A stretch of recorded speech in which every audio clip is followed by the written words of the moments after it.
साक्षी अनसरे, news 24 Maharashtra live मध्ये आपलं स्वागत। गेल्या महिनाभरापासून नाशिकमध्ये गुन्हेगारीचा आकडा हा चढत्या क्रमाने असून ठिकठिकाणी गुन्हे, खून तसेच मारहाण, दरोडे आणि हल्ले होताना आपल्याला दिसून येत आहे।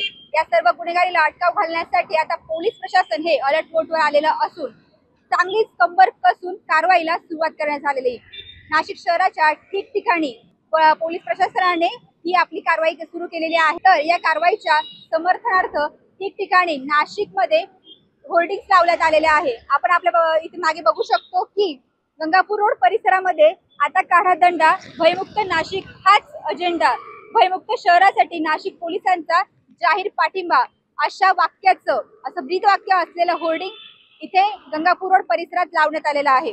हे होर्डिंग जे आहे ते नाशिक प्रशासन, नाशिक पोलिसांनी जी कारवाई केलेली आहे त्याच्या समर्थनार्थ लावण्यात आलेला आहे। आपण आपल्या मागे बघू शकतो की हा वर्दळीचा परिसर आणि या परिसरात हे होर्डिंग तसेच समोर आहे ते म्हणजे आयुक्तालय, पोलीस आयुक्तालय आणि राजकारण करण्याची ही वेळ नाही, पोलिसांवर टीका टिप्पणी करायची ही वेळ नाही, तर उगाच उणीधुणी काढण्याची ही वेळ नसून आपल्या नाशिकला जे आहे ते भयमुक्त करायचं आहे।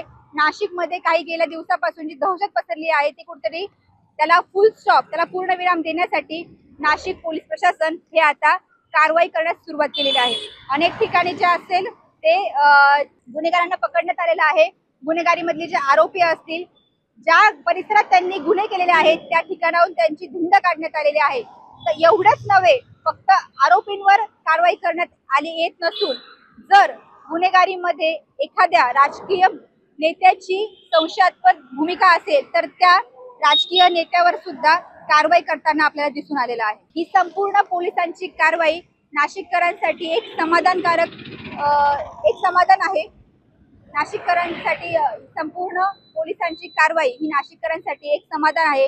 प्रत्येक नागरिकांकडून एक समाधानाची भावना ही व्यक्त केलेली जात आहे। तसेच नाशिकचं नाव अजून उंचावर जावं, हा जो क्राईम रेट आहे, गुन्हेगारीचा आकडा आहे तो कुठेतरी कमी व्हावा, त्यामुळे अशीच सतत कारवाई सुरू केली पाहिजे, सुरू ठेवली पाहिजे असंही नागरिकांकडून बोललं जात आहे। न्यूज 24 महाराष्ट्र लाईव्ह साठी मी साक्षी अनसरे, नाशिक।